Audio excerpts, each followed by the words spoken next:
Hi there, Sanbonani Molweni. Welcome to Fix Channel. If you're new here, please subscribe before the end of the video. If you're returning, thank you for love and support. I appreciate you. uThando Nes'thembu. Hey, there's the show. No, yazi namhlanje angenzi i-review kahle kahle. Ngifuna ukubuza kulaba ababukela i-show nabathanda i-show. Yeah, njengoba season 6. Kukhona niyabona ukuthi khona izinto ezinkulu engathi nje bahleli phezu kwazo. And mina ke ngoba phela ngithi mina ngishilo ukuthi ngibuka i-show ngiphinde ngilandele ezinye izinto abazenzayo futhi eceleni nokubona ngamanye ama-interviews abawenzayo nokubheka ke nje ukuthi amakhosikazi enzani ukuze mangivele okuhle ngibuye ngizosho ukuthi hayibo asibabongele kwenziwe ku-1 2 no 3. Kunesigaxa kodwa kuloya muzi yo futhi yabona nje le maqala episode 1 ngabona episode 1 indaba kaMangwabe noThobile nobaba nakho konke okunye. Angithi makubuya useason 6 khona lento ekubuyisele emuva ku-season 1 noma ku-2 no-3 ukuze mhlawumbe uconfirm into ethile ukuthi ayibo bathi nje lana manje sebethi into efana naleyo. So because nina enithanda ishow vele isho niqala ekuqaleni, mina ngiqalanga ke ekuqaleni, lokho kade ngangikugcizelela. Manje ngoba ngibona useason 6 kuvela nezinto zokuthi uvela imndeni le ekhona ngoba uThobile owakaKhumalo, umndeni wakaKhumalo uyavela, uMangwabe noma uyavela, uMayeni abakaveli abadala bakubuka Mayeni, uMacele futhi nakhona abakaveli abadala, kusa uThobile ku season 6 noMangwabe abaveze umndeni wabo.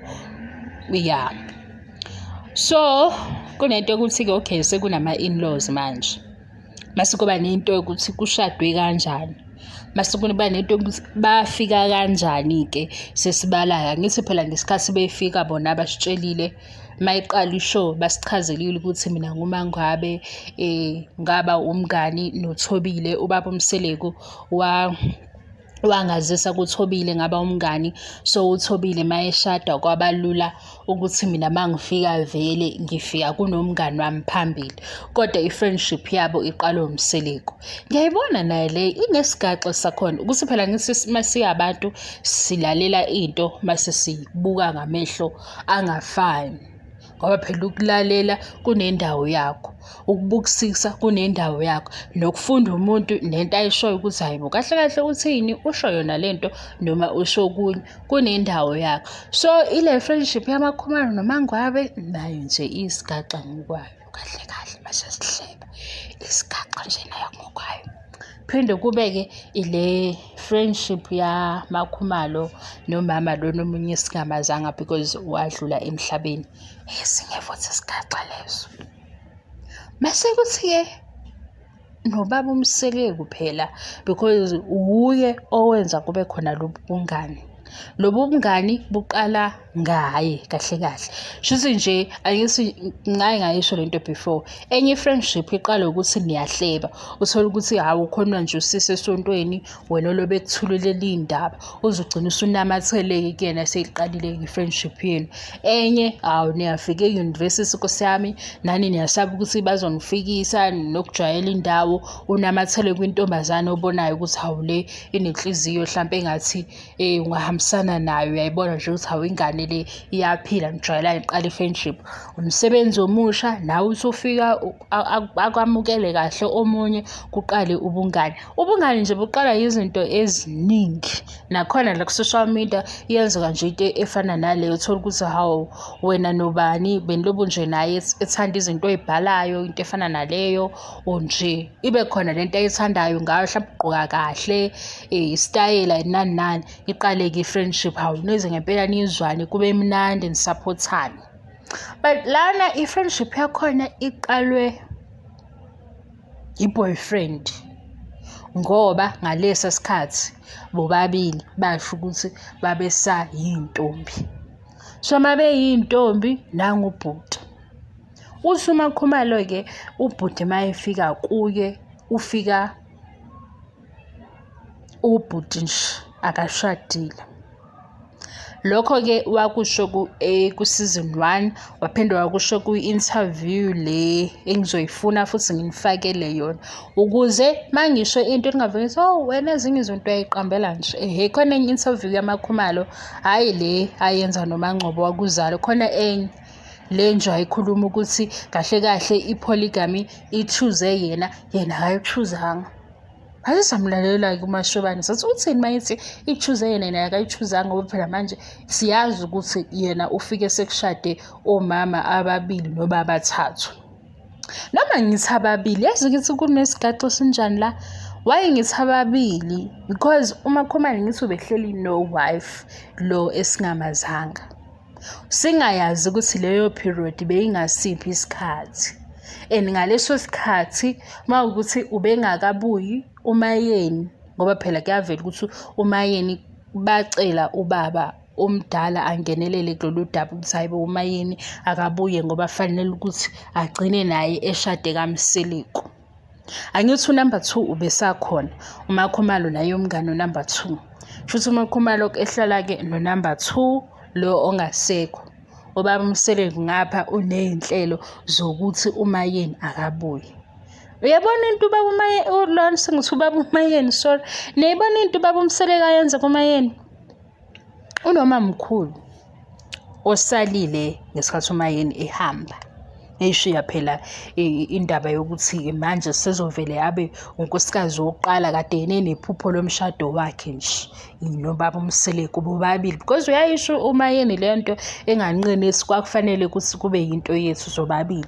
Mase seba nomuzi ukuthi okay cha umama ke lo uMayeni yena uyamthanda ubaba uMseleku ngenhliziyo yakhe yonke, noma ikhona phela into yokuthi ke simbone kwishow mhlambe enza into ezithile, kodwa ukugcinzelela kwakhe ukuthi kufanele kube yinto yethu sobabili. Uyabo ukuthi into esenhlizweni eseduzane, nendlela futhi aza nge-order ngayo kubaba uMseleku uMayeni.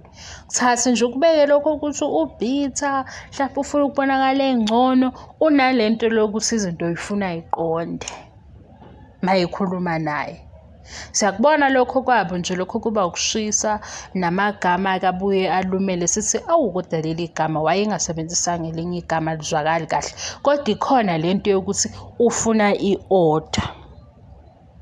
uMayeni ngibala uMayeni naleso sizathu futhi elinye iphuzu engihleze ngithi ubaba uMseleku ngiyabona ukuthi uyi-soulmate yaMayeni, engakaze-ke yisadi lababa uMseleku engatholi kahle ukuthi yena.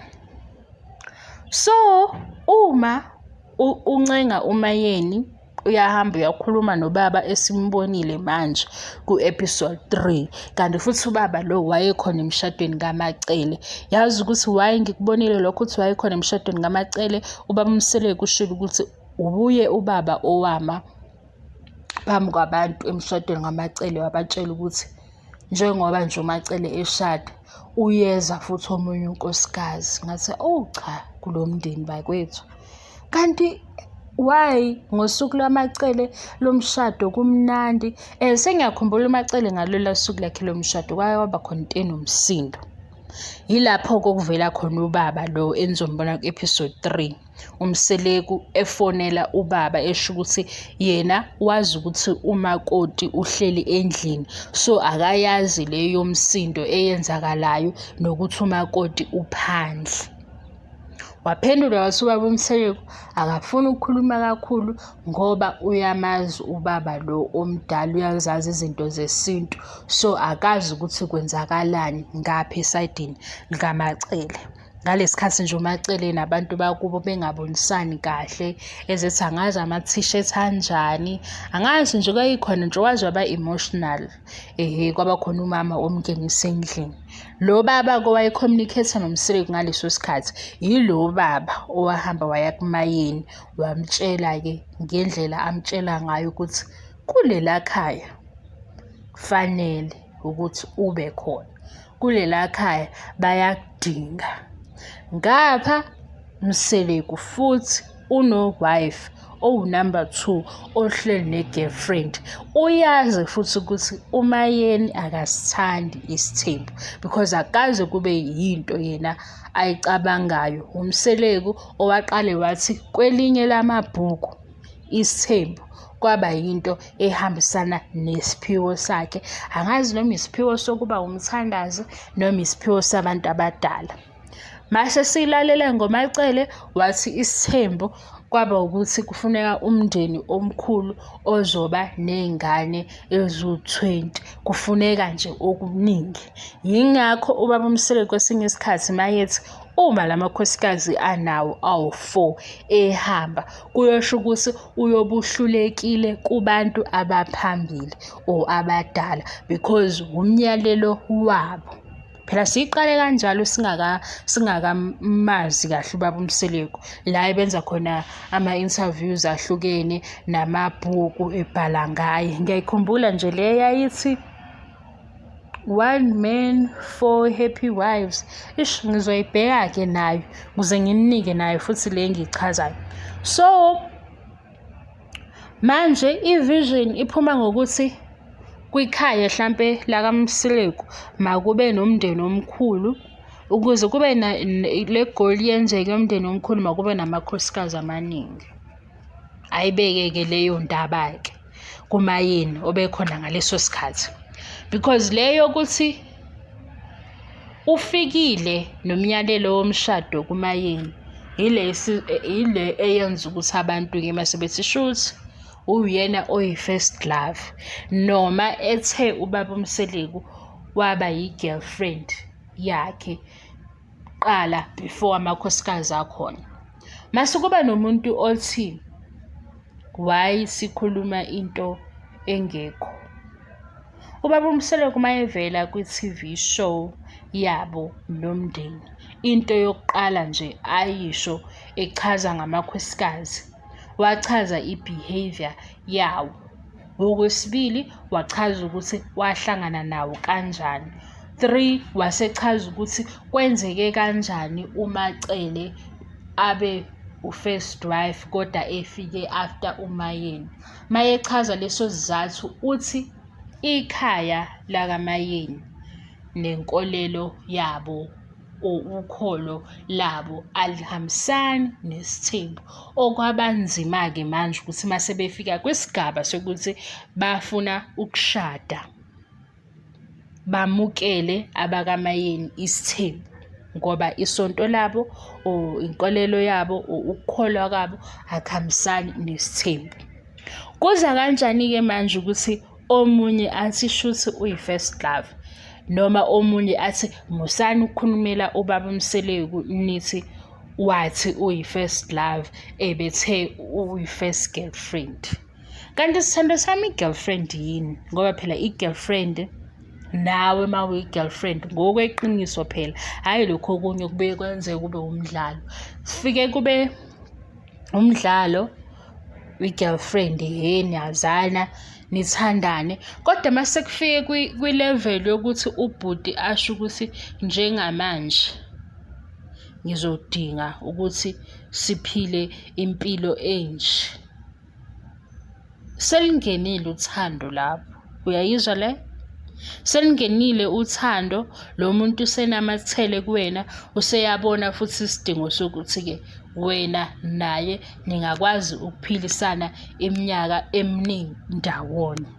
Yilapho-ke abantu sebesebenzisa la first love because ku-season 1 sitsheliwe ukuthi uMacele udlule kanjani ukuba umamkhulu kade efike emva kaMayeni okusho ukuthi umshado ukhulumile noMayeni kanti nefamily futhi yaMayeni yakonfirma lokhu ukuthi cha bona isithembu ayikuye into abayaziyo abas-understand. Kuze kwasiza umkhulu wakaMayeni esesho ukuthi akadendelwe umntwana uma emthanda lo baba.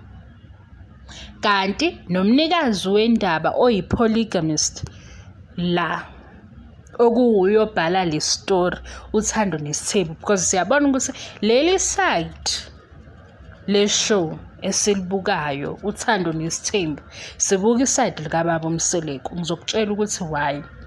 Kunezinto obonayo ukuthi uMayeni uyazifihla noMacele uyazifihla because ipeni liphethwe baba Mseleku kule story esisibukayo.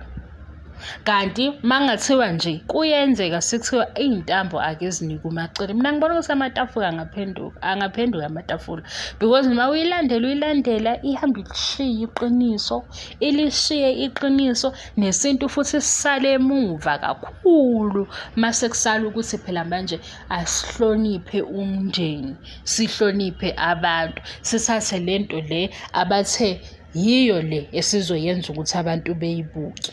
Right?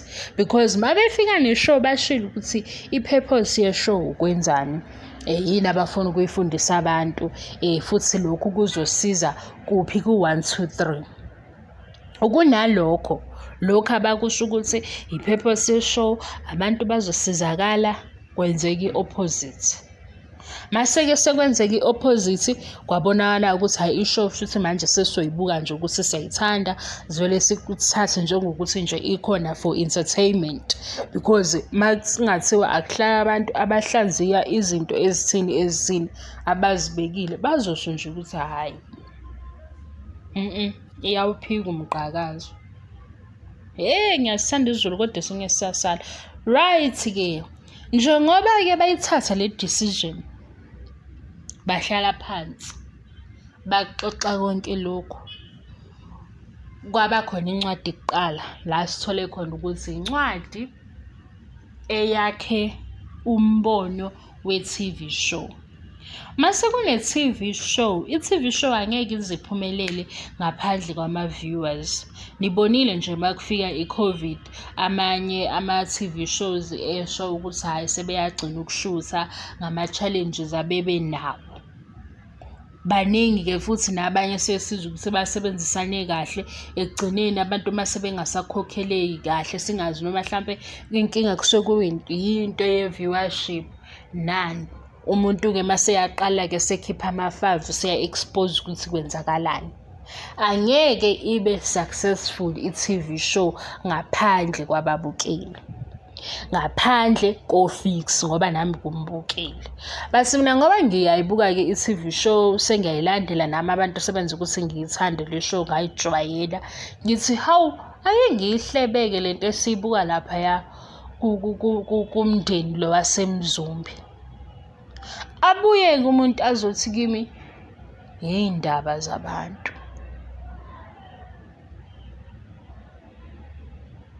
yindaba zabantu. Cha, noma njengoba ningizwa ngithule ngiprocessa lento yokuthi yindaba zabantu.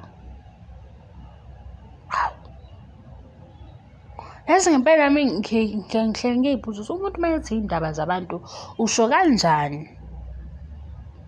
Uyazi ukuthi nje okwabo-ke kwangempela lokhu abakuveza ku-TV show before thina sikubuka, bakhona abantu abasuke beseduzane laba abasebenzisana nabo.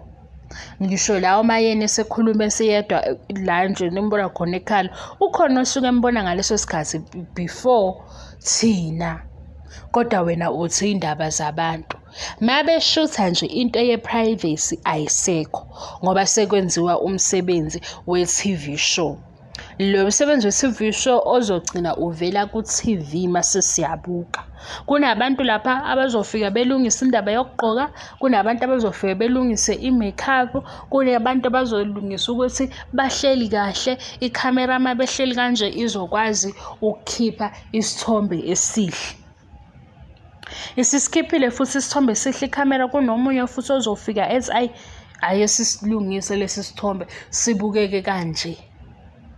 Ayikho nje i-privacy, ngixoxele. Kuqala lapho nje kungabe saba-ke yindaba zabo, ngoba lokhu asebekuveza abahlelile ukuthi bazokuveza kwi-TV show, kodwa khona sebekubone kuqala. Nabo futhi uma bekhuluma bayazi ukuthi hhayi kulela khona ubani, kulela khona ubani. Kodwa thina uma sesibuka la ku-T_V sizobona engekho lo ade khona, o-camera operator bonke labo bantu, i-crew nje uThando Nes'thembu bonke. Kuthi kumsebenzi wabo uma sebewuqedile behambe bebuke ukuthi-ke kule channel abasebenzisana nayo ivuma siphi isikhathi, ngoba phela i-channel angithi nayo inamanye ama-shows ewenzayo. Nanokuthi-ke vele kusafanele yini ukuthi ibuye i-show, ngoba phela ukubuya kwe-show ayingabuyi nje, ibuye izokwenza imali ukuze kujabule wonke umuntu o-involved. Hhayi masiyasho-ke i-channel ukuthi hhayi buyani ngoSepthemba, uSepthemba u-right. Behlale phansi-ke futhi beyixoxe lento, kube nje bebrifane bona. Namakhosikazi futhi aziyo ukuthi mhla bevela ku-T_V kuzofika abantu bethi hey waze wabhitha uMangwabe, uMangwabe umosha izinto, uMangwabe nje yena uhleli ufuna ukuphuma eceleni, amakhosikazi ajabulile yena vele nje ajike izinto. Efuna ukuthi yonke into ibe ngayo. Ukwazi kahle lokhu uMangwabe, ukwazi ukudlula wena ozothi kimi yindaba zabantu. Sifike-ke isikhathi mase bebona ukuthi hhayi ngempela yonke into seyihleliwe kahle, sebeyaqala-ke manje bayeza-ke kuMzansi Magic bayasho ukuthi hhayi bo ngo-Thursday olandelayo luyeza uThando Nes'thembu u-season 6, kushiwo ukuthi ngo-Friday ku-103.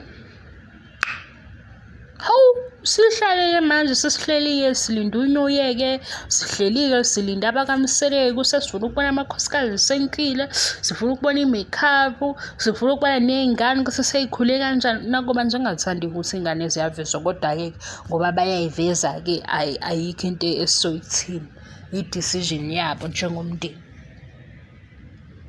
Bavele-ke iqale-ke idrama. Hawu, bese bevela sibona ukuthi hayibo kanti kusanje basambuyisa u-number 5, sibuye sizosho saze sabhoreka kodwa-ke ngendaba ka-number 5. Why? Sikubonile ku-T_V bakushilo, sisho lento abayishilo ku-T_V, kodwa manje ngoba thina asiyona i-T_V sesizobe sesikhuluma imibono yethu ehlukahlukene, ngoba yona i-T_V inokwabo ukuthi ishuthe u-20 minutes into enje. Thina mase sibuke lento ya-20 minutes sekuba nokunye ukuthi hawu cha, kodwa-ke bandla indlela yokukhuluma yaze yayimbi. Hawu, hhayi akubanga kuhle-ke lokhu, hhayi lokhu kuhle, hhayi ngomoya omubi, hhayi ngomoya omubi, zwisisa lokho, hhayi ngomoya omubi. Hhayi kudluleke kufike ku-episode 2, sithi ku-episode 2 siyabuka, hawu ubaba uMseleku wafika nenduku engasaze size siyibone, and le nduku yakho ikhomba phezulu. Yiyona le nduku ebiyenza ukuthi silinde uThando Nes'thembu kangaka. Sesiyahleba-ke manje, siyayihlebela-ke manje usayibuka. Naye sefika ney'nduku enjani nalena eneshepu nje singayiqondi kahle, le nduku futhi ayiphakamisa, kubuye ngathi nje uyikhomba ngathi lapha phela ngathi sibuka i-T_V, kubuye ngathi uyasikhomba ngale nduku. Sithi hhayi phela iy'nduku ikhona vele yonke indawo, kodwa sithi engabe le singayithola yini ey'tolo, sesiyayibuzela nje sesiyahleba-ke. Phela ukuhleba ngithi uzohambisana nokuthi sibuke ishow. Sithi hawu kodwa le masingangena ey'tolo singayithola. Phela induku lena ngathi aseze siyibone indawo thina. Sezazi induku ey'dayiswa ey'tolo lapha phezulu, amakhanda akhona ukuthi abanjani, induku nje ey'jwayelekile. Lena hhayi baba Mseleku wayithengela induku yakhe nje, wayibona yinhle kuleso sitolo angena kuso, kwasho ukuthi iyodwa-ke wayithola. Umuntu uma engafika lana engahlanya futhi angazi ukuthi bengizomchazela ukuthini kodwa bengizomtshela ukuthi hlukanani nokuthi masibuka uThando Nes'thembu senichazela senihlebela sikhulumela imigosi njengabantu basemzumbe noma sizakhela amanga nina mase niyashikhuza anihambe niyokhuza bona ukuthi abayeke ukwenza ishow kongenani ngaye thina esidanga ishow isekhona ku TV sizobe sikhona nathi sithi kodwa abakwenzi oMacele sibone sithi hawu oMayeni hawu oMakhumalo yabo nje yaMakhumalo hayi ngiziba ngoba ngithi ngiyayiziba kodwa yena iyangishisa eyaMakhumalo hayi iyangishisa indaba yaMakhumalo kodwa ngoba ngiyizibile nje ngoba ngithi abantu basuke bengabi sober mawuzokhuluma nabo kanti manje bezoba sober besizoyithi fahla kaMakhumalo kwenzakalani ngomashukane ngempela uMakhumalo wethu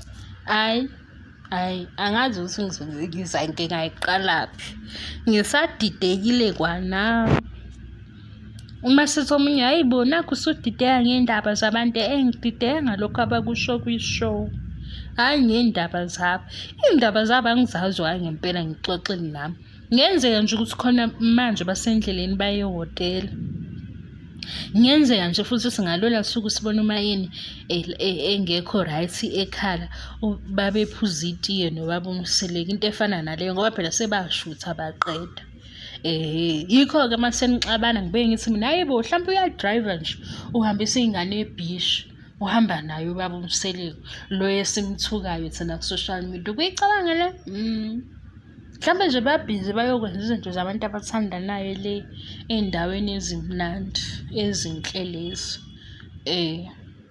mhlawumbe bayethenga futhi igrocery 30,000 sengisho ukuthi phela manje asibekeni imbono izwakala ukuthi sithini nawe ukusho nje ukuthi ulibonile iphutha ngaphandle ukuthi uzosebenzisa amagama alumelayo hawu yazi nje khona abantu abazothi mhlambe yimo badelelayo kanti cha mina ngisusa icomment yakho ngoba ngibona ukuthi wena ubhala ukuthi udoti isilima onke lawo magama kodwa nje mawungathi uyangilalela kuona wonke ama-video engiwenzayo akakaze ngisebenzise igama enjalo kodwa into engiyaye ngisho ngoba ngiyahleba ngizohlezi ngithi siyahleba kodwa sihlebeni kancane hawu mase sengishilo ukuthi siyahleba-ke ngithi sihleba kancane ngivele ngihlebe kakhulu mase yafika komunye uzothi ukhuluma kakhulu ka-YouTube abamfuni umuntu othulayo ngeke uyithole imali yabelungu uma uthula ngitshela abamfuni umuntu othulayo la abamfuni fanele ukhulume kakhulu nje noma ungakhuluma usukhuluma into engekho kodwa abantu mabezozama ukuthi bekulaleleke uzobe usuyithola imali yabelungu kodwa mawuzothula phela abantu bazovele bethi hawu ubeyenzelani ivideo bedlule like mawuzokhuluma into engekho la khona abantu bazocasuka bethi ukhuluma into engekho kwasha wacima waze wasimoshela idatha mase bethi abelungu thank you waze wasebenza banjalo ngesikhathi uthule abanye bazothi hayibo kanti uyenzeleni ivideo ngesikhathi ubacasula bese bethi saze sacasuka-ke yini nje lento abethi uyayenza ukhuluma into esingamuzwa nokuthi uthini uvele ekhulume nje ngoba uyakwazi ukukhuluma ngesikhathi usenjalo-ke abantu abelungu bethi fahla okuncane isenti ithi phela inyanga semina sengithola imali la ko-12,000 ko-10 mase ngithi mina kodwa kusamuntu wayengayazi ngani lento ngoba phela e-high school ngikhumbula kahle sikhuluma ngo-generations hayibo sikhuluma ngolapha obani ngoba sasibabuka kudala i-generation esasiyibuka kudala le yakudala yokarabo hawu sasiyikhuluma nkosi yami ka-grade 10 sikhulume ngemjolo yakhona sikhulume ngodlomo uqhubeke bandla umoya kamalume lala ngokuthula siyihleba leyo nto uthola ukuthi uma kuphuma uthisha nje sikhuluma ukuthi hayibo uyenze ukuthi manje ukarabo ucabanga ukuthi uzoshaya untombi ngesitina kanti leyo nto leyo izosikhokhela imali mase kuba khona omunye ukuthi hayi ayikho into eniyenzayo webabo ayikho into esiyenzayo ubona kanjalo dadewethu ubona kanjalo Sithando ubona kanjalo mfowethu kodwa lento engekho esiyenzayo ifaka nje u5,000 kulo 5,000 uyakwazi ukuthi ekhaya ulekelele noma ngo-1,000 kulokudla okubizayo, uyakwazi nje ukuthi uwathathe amafutha ngosami nesinkwana. Ngingazi ukuthi kwenzakalani, kuyabiza wema. Ngize uma ngingena esitolo ngize mhlawumbe bafuna ukuthi sifaste ngenkani, bayabona ukuthi asilaleli. Uthole-ke lezo zinto. Nalokhu singaphandle-ke kwe-YouTube nje, ukulalela abantu abangathishu njengami abahlebayo. Zikhona ezinye izinto ey'ncane ey'faka imali ezisizayo esekufanele ukuthi siyijwayele nayo, ngoba le yokuthi sihambile sayothatha i-degree, sayithola i-degree, manje kufanele ukuthi u-apply uthole umsebenzi, ku-right, kodwa akusaneli. Yes, akusaneli uke ofisini. Akusaneli nje ukuthi waziwe ukuthi usebenza kuphi, inamba yakho ithini, ngedate ethile imali iyangena ngoba belungu sebeyifakile. Akusaneli. Ukuze-ke ngoba siyabona ukuthi akusaneli lokhu esakufundela sitshela ukuthi khona kuzosilethela ushintsho olukhulu, asikufuneke okuncane okuzosilekelela eceleni. Ukuze entweni encane nawe kufanele ukuthi ifahla noma u-500 ukwazi ukuthi ifahla. Kungaze kuthiwe, hawu uyasebenza kodwa nje akwazi ngisho ukhipha u-500. Hawu uyasebenza kodwa nje ini, uyabo wena nje ukwazi lokho. Ngingasesho lo sithando sami ukuthi wenzela abantu. Ngisho nje nawe ukuthi ukwazi ukuthi-ke uzoba nayo imali esalayo, ngoba ngempela le yokuthi siyahamba siyavuka siphilela leyo mpilo leyo ukuthi siyavuka, uyangena, uyasebenza, iphela inyanga, uzuyibuza nawe ukuthi hayibo, shuthi angisakwazi nokuthi ngiyithengele ibhega nkosi yami. Iphelile inyanga. Unyanye kwakhona ukuthi inyanga iphelile ngoba izinto nje azimile kahle. So lokho okuncane okungasisiza ukuthi-ke sibhalansise asikwenze. Mawukuthi kufanele ukuthi nawe uzohleba la ku-YouTube, woza, kodwa mawuhleba ukhumbule ukuhlonipha abantu. Asibahlebeni nje ngendlela yokuthi masibahleba nabo bangakwazi ukuyilalela lento esihleba ngayo, bengajuli, mhlawumbe engaphathwa ikhanda umuntu ukuthi hawu ubeseze ngibize ngamagama athini. Alalele nje ukuthi umuntu obuka ishow esithanda ishow, makwenzeka bewabuka amavidiyo ethu ngoba phela babhizi, siyazi ukuthi babhizi, bayobe befuna nje ukulandela izinto zako-YouTube. Ngaphandle-ke laba abakwi-crew, o-producer okuyibo abafunayo-ke vele ukuthi abantu baphendula bathini, bayireceive kanjani ishow.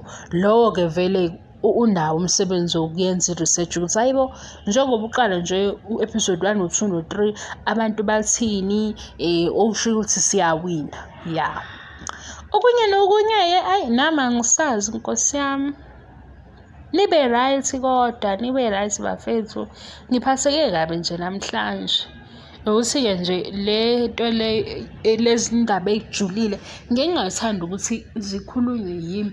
Ngiyangithanda ukuthi zikhulunywe abantu abay'fundele ukuze ngingazi ukuniphazamisa. Ile nto yokuthi abantu badlule ey'ntweni ey'ningi, abantu abekho right, ileyo nje engiphathe kabi. Kunenye i-post engihlangane nayo yangithinta, ngabona ukuthi heyi nkosi yami, khona nje abantu sizobaphendula kabi ngesinye isikhathi, kanti uthole ukuthi nje umuntu ngempela udlula entweni embi, usebona yonke into nge-negative. Because nami ngiyakuthola lokho la kuma-comments. Thola ukuthi mina ngiyayihlekela, ayikho inkinga, ngicabanga ukuthi ayikho inkinga. Mase ngithola i-comment engitshela ukuthi hayibo, lo muntu yazi mhlawumbe akekho right.